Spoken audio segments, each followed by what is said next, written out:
Assassin's Creed Black Flag did something amazing, something that no other game has been able to do since its release. It came out in 2013 to critical acclaim, and players and critics both loved this game. It was enough of an Assassin's Creed story to not be classed as a pirate game, and enough of an Assassin's Creed game to justify the title. This was the first time that you saw Ubisoft putting the Assassin's Creed story to the side in hopes of telling a story of another type.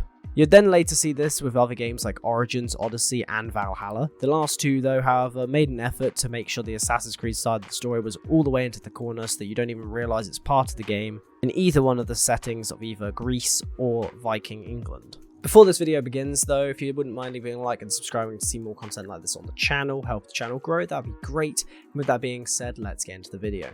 The pirate's life is, for me, and this game honestly solidified that. You got the end of the Kenway saga as a whole, and it was done in such a beautiful way.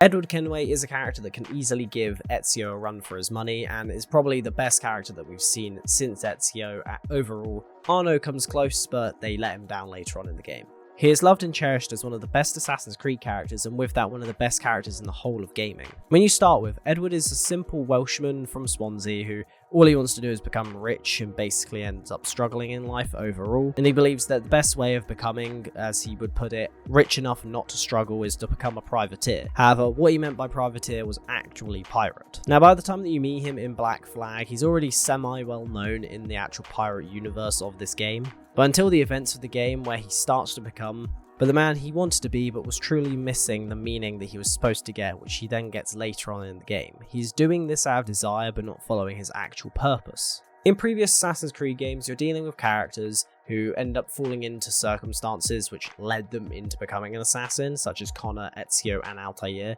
All three of them ended up just becoming assassins, following the tenets and the creed's overall thoughts and patterns, and they basically end up letting that become their entire personality. And overall, Ezio, Connor, and Altair are just the Assassin's Creed as a whole. They aren't actually necessarily themselves too much. Ezio has more character, I'd say, than all the other two, but in terms of what they actually mean, how they actually think and feel, they kind of all still follow along the actual assassin pathway. However, Edward by the end does decide to join the Assassin's Brotherhood, and then you find out later on that he becomes the actual leader of the assassins in England. However, overall, he only chose this option because his life was interrupted by the Templar Assassin War. He never meant to be there in the first place. That's kind of what they're trying to tell you throughout the story, is that it's a pirate story. However, there is the Assassins and Templar War going on in the background, and he eventually just has to make the choice, which his choice in the end is obviously to join the Assassins, not the Templars. He kind of joins the Templars technically for a little bit right at the beginning of the game, but it was because they thought he was a different guy.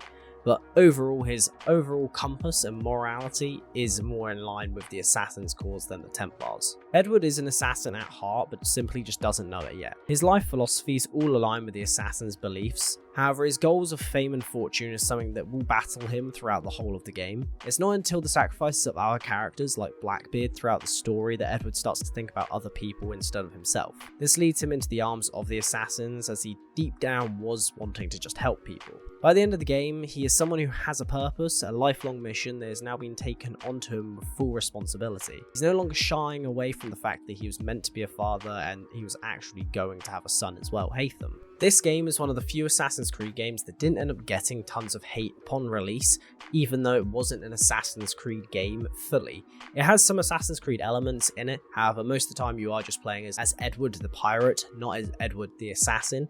You do some Assassin's stuff, however most of the time you are being a pirate overall, and in comparison to, let's say, Odyssey or Origins or Valhalla, where sure, in Origins you are still being an assassin. I love that game a lot. However, in Odyssey and in Valhalla, you're dealing with two separate areas, two separate time zones, which the closest resemblance of the assassins in either or is a DLC in one game, and in the second game it's just the fact that there is some assassins who hover around you in England, and that's about it.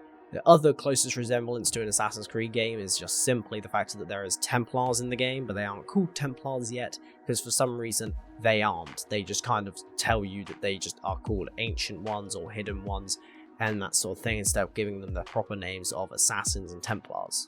Ubisoft got away with it at the time, especially because the story was interesting, they had great characters within it, so it didn't really matter that the Assassin's Creed element wasn't the main factor of the story, but mainly what ended up helping it overall is the fact that the world itself wasn't bland. It's one of the biggest games out there. If you actually look at it on a scale, it is a ridiculously massive game. It's one of the biggest Assassin's Creed titles, and yet it still feels like there's tons of things to do, tons of things to explore, everything like that. The game doesn't feel mundane, nothing. But then the Assassin's Creed story is kind of how it should be.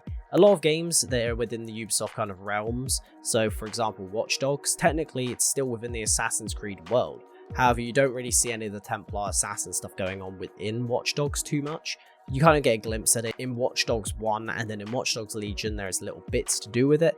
However, overall, when it comes to this game, what you're getting is the kind of Illuminati essence of what the Assassins and Templars are meant to be, which are kind of shadow organizations controlling the world, and you kind of get it very well done in a pirate setting. It's kind of surprising that they did it really just perfectly overall, and they were able to get away with it purely because the game was actually good and wasn't relying on just pretty much people wanting to explore England as Vikings or Greece as a mercenary who's basically just bland and overall just isn't too interesting. I understand why Odyssey is considered a decent game, I just don't think it's a decent Assassin's Creed game. Ubisoft made a world where people loved the characters and the world itself. Not only this though, they made the Assassin's Creed point throughout the entire game, just come in and out throughout cameos, just to kind of give you an idea of what's going on and lead you into the direction of where the game wants to take you.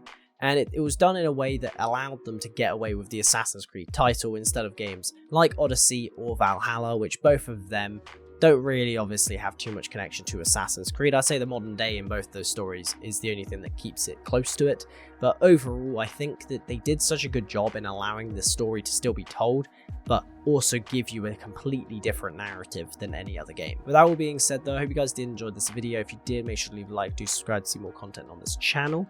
Gaming videos every Friday and then kind of whatever I want to upload on a Wednesday, and with that being said, I'll see you guys in the next one. Have a good one.